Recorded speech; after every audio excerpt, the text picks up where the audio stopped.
there, and welcome back to the Unsupermarket, the podcast where we unpack how ordinary people are reshaping the food system from the ground up. I'm Jane, and I'm joined by my ever curious co host. Lee, hi everyone. And today's conversation is all about something close to our hearts, community and connection. And the question we all love asking, what if supermarkets weren't the centre of our food universe? And that's a great question, Lee. And those just joining us at the podcast, they might want to know more about the why behind Box Divvy and the running of a food Box Divvy Hub. A wonderful side gig. It's not just about veggies and fruits and groceries.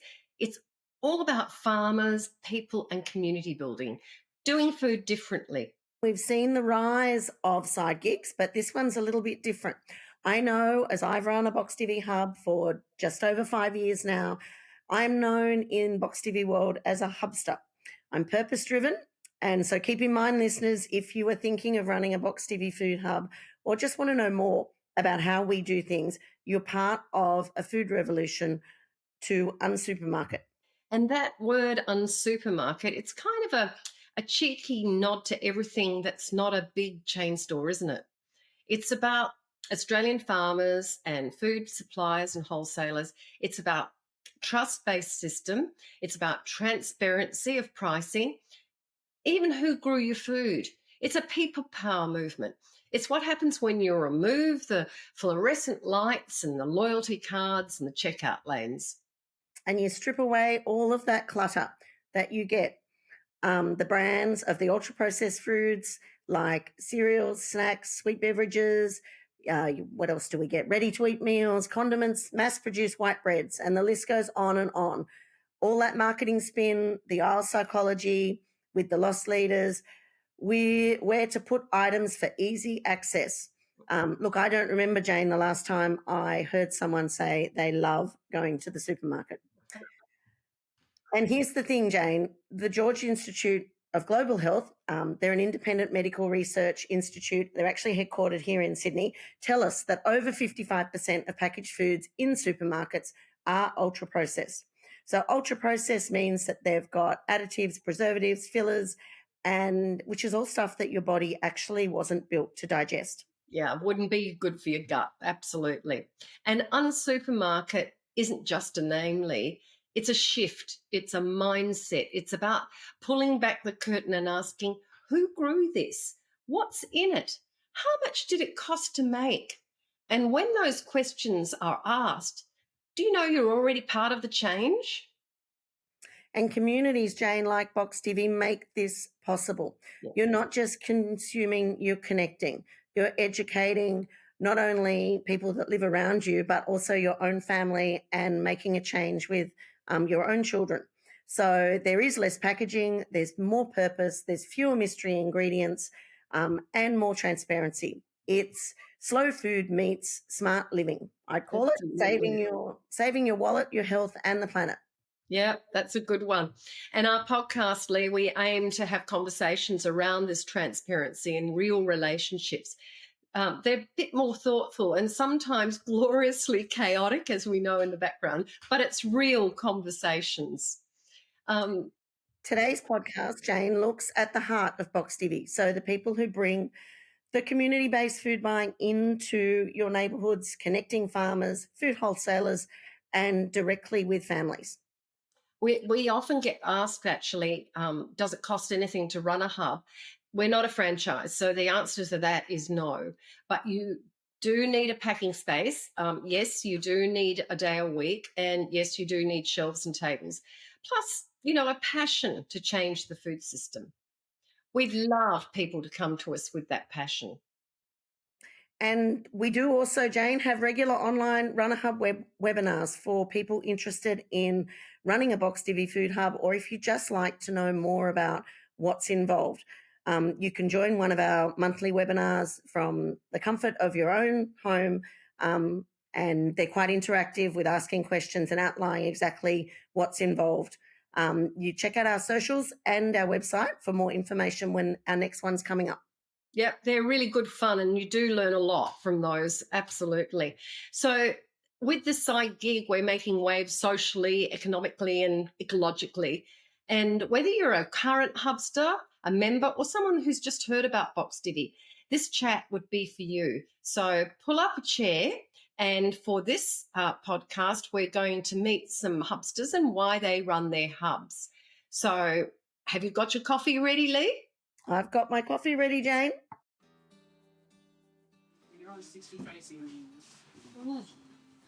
My kids used to think the carrots came out of plastic bags, but now they know they come from a farm and out of the dirt. I actually run a food hub here from my home, have done for the last 5 years, and my kids get to help and come out and be part of all the action. They help me pack, they help with giving bags to members. But most of all, they get to try so many different new foods and they're excited about it. They love trying new things. They're not scared of trying new things. We actually have a little Facebook group online for everybody to communicate and for me to give out updates and tell people what's happening and what's new with the hub. People share recipes and ideas. If we do a kindness box, we'll get to that later, but if we do a kindness box, people post up what they bought for it in there. But actually we get a lot of conversation and connecting and people just hanging out here when they come and pick up their fruit and veg. The kids will play. The kids now have Box Divvy friends. My son is a massive recruiter. He's recruited a couple of his friends and got their mums to join so that he can see his friends every week for extra play. Yeah, so with the kindness box, we actually do a regular one every week, and this started actually in the very first week of our hub over 5.5 years ago. It goes to Lake Eulaura High. One of the teachers there, he's in the welfare team and he's a counsellor. He does this in his own time for the school. He's not paid for these hours. He does it just to support his community. A lot of our members will opt to give their extras, any extra that I would give them, to send to the school. And sometimes there really just is so much of something that it gets donated to the school. So they give out boxes to help with that. And then every now and then we really get to focus in on one family. If someone has a suggestion or someone's doing it tough. One of our own members recently suffered a stroke and brain surgery. She's still out of home. She's still in hospital. It's been nearly 6 weeks. And so people have been adding things to their boxes for them each week, just little bits here and there to keep them supported, cooking meals and just giving back and looking after your people around you. You're not going to miss out, mate. It fits into my uni and work life pretty well. Most of my uni classes around the afternoon. I'm not in every day, so having 1 or 2 days off where I can do the hub here is pretty good. I work at the local pub doing bar work. Doesn't really interfere with that at all, so I'm able to do both. Running the hub now has been pretty smooth. When I first started, it was a little bit like kind of thinking, 30 people, how do I like manage them, talk to them? Nonetheless, like how do I handle all their groceries as well and have them pick it up safely? But over the time it became quite smooth, quite seamless. The first week was a little bit rocky figuring out, but I had people from previous hubs that already existed nearby. They helped me out. They sent me a few messages and said, hey, this is kind of what we do. This is how you should set it up. This works for us and we think this will work for you. It helps a lot that this doesn't take up too much of my time. It only takes up about 3 hours of the day, 2 hours packing, then maybe an hour outside just double checking their orders, fixing up any questions people have on it. And studying business at uni, it helps like understand a bit more of the business side of actually applying some stuff rather than just sitting in class learning about theories and accounting and anything like that. So Stuart and I are a retired couple. We moved to Bale from Sydney 8 years ago and have met some people in the local community, but mainly just neighbours in our street. And when we started in Box Divvy, a few months after that, we took over one hub, and then 6 months after that took over another hub. So it gives us something to do, something to stop us just couch surfing, and keeps us active, keeps our mind active. We met lots of people in the community, lots of locals that just come and pick up their goods. One member comes, she always has a really big order, but she'll come with her 3 or 4 children and she just stands back. They each have a bag and they pack into the bag. So it's lovely to see. I showed them a trick. They were just, couldn't believe it. They were sort of gobsmacked. Thought, how does that work? Their grandchildren liked it too. You just toss the ball in the air and and they'd look in and think, hang on, it's empty. So I'd get them to throw it. I know what is going on. Okay, well we do a kindness box. We do kindness box for each hub, Tuesday and Thursday. We give the Tuesday one to Can Assist, who support people with suffering cancer and going through chemotherapy.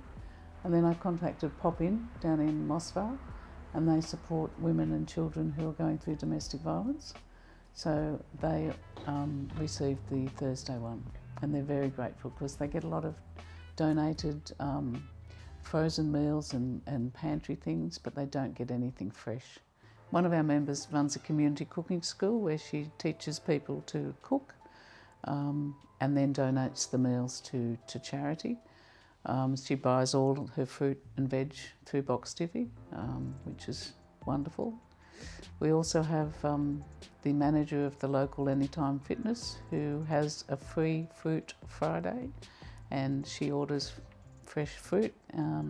Unsupermarket, get people away from the big three, and support local farmers. Yes, that's important too. Yeah. I don't know, you just feel good. It's a nice thing to do. Yes, it's a good community thing to do.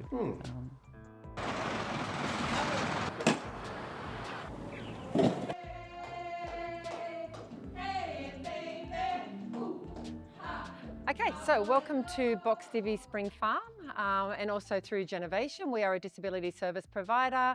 We are a not-for-profit charity, and our main group that we run is the Young Adult Enrichment Program. And a part of that Young Adult Enrichment Program is that we love to be a part of our local community. And one of the ways that we found that we can connect with our local community so well is through Box Divvy. So through Box Divvy, we have this wonderful produce that gets delivered to our hub every week. And our young adults help to pack that produce into boxes for our customers who place their orders online. And what we really love about the Box Divvy community is that it does bring our external community through into our hub to be a part of our young adult enrichment program. They work very closely with our young adults. It gives our young adults the opportunity to learn all about fresh produce. They use their visuals as part of their communication, and we get to match up what something looks like on a visual compared to what something looks like in real life. And then they get to assist with helping to pack the boxes for our customers. And they also get to explore what the fruit might taste like, or what the produce tastes like, what it smells like, and what it looks like. Part of our community involvement with Box Divvy is that our young adults are also part of connecting with our local community members. And here's one of our local community members now. She's come to pick up her order for today, and Blake's going to give her her order. Yeah. So thank you. Carly, take that one. Blake, say bye, Carly.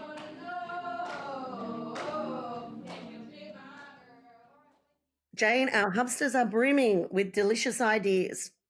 And they love sharing their culinary creations with members. They do a lot of that on their Facebook. So we thought, why not spread a little bit of that magic, and let's have a look at a weekly box that a Hubster has and some ideas that they have about what to do with it. Hi, I'm Tammy from Farnborough Heights, and we've just finished our pack for our hub, and we've brought our order inside, and we're going to now unpack it for you, and you can see what we order for a family of 5. So every week we order 2 loaves of the German sourdough, the German rye, that's our favourite, and 1 of the white sourdough, that's like our weekend special sourdough. And we go through that every week. Now, we've got strawberries. We'll probably have that on pancakes on the weekend with some maple syrup, which we've also bought. We are lost without this when we run out. We've got parsley and thyme. I use thyme in my cooking all the time. But the parsley and the thyme this week, we're making meatballs, and we'll use our spaghetti for that as well. Now, in my meatballs, I also have a carrot somewhere down here.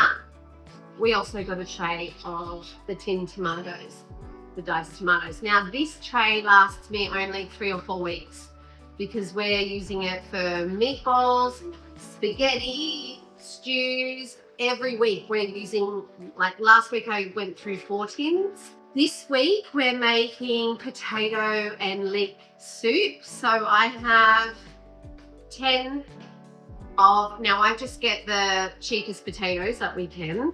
And this week it's the Dutch creams, which we love anyway. Mushrooms, capsicum. We are making homemade pizzas on the weekend. Tangelos. We love tangelos. The brown rice crackers. Now I've got a red, a yellow, and a green capsicum. And we're making an egg dish tomorrow with capsicums, tin tomatoes, and you pop the eggs in the sauce that you make. It's so delicious. Just run out of our rice, so we also got some rice. We love pears. We have bananas to go on porridge or in smoothies, which we've just made as well. We've got toothpaste, onions to go in our meatballs. Now, this is our treat for the weekend. We always choose either a kombucha or a sodally. And last week we had the ginger. Now this week we're trying ginger with lime.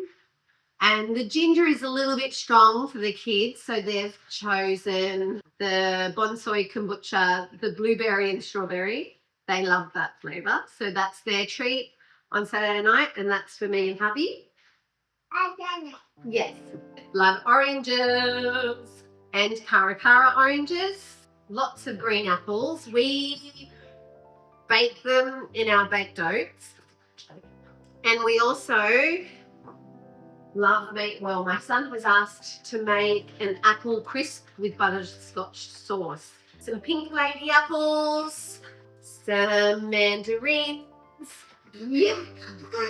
A carrot for snacking on, and we put a carrot in our meatballs as well. The children have eaten through one of these by the end of the packing day, but not today. I always add this in their lunches. They love cucumbers. Now, a red onion, that was we're going to have sausage and bean casserole on mashed potatoes. There's some of our potatoes are for that as well. And I use a red onion and diced tomatoes, tomato paste. Now that's for our meatballs. We have 3 leeks, potato and leek soup, 4 cartons of eggs. Now this is our standing order every week, but this week they were 17% off. Yeah. We have eggs. Today we had omelettes. For lunch, we have eggs for breakfast. We have eggs for lunch. We love our eggs. Eggs, a boiled egg as a snack during the day, 3 avocados. They're such a good price at the moment, and we love having them on toast with our eggs or toast with our lunch. Yeah. So that's our order for the week. Thank you. So that's it for this podcast. So listeners, if you love this and want more, please like. And if you've not done so already, subscribe. And please do share our podcast with a friend. And remember to Supermarket. Unsupermarket.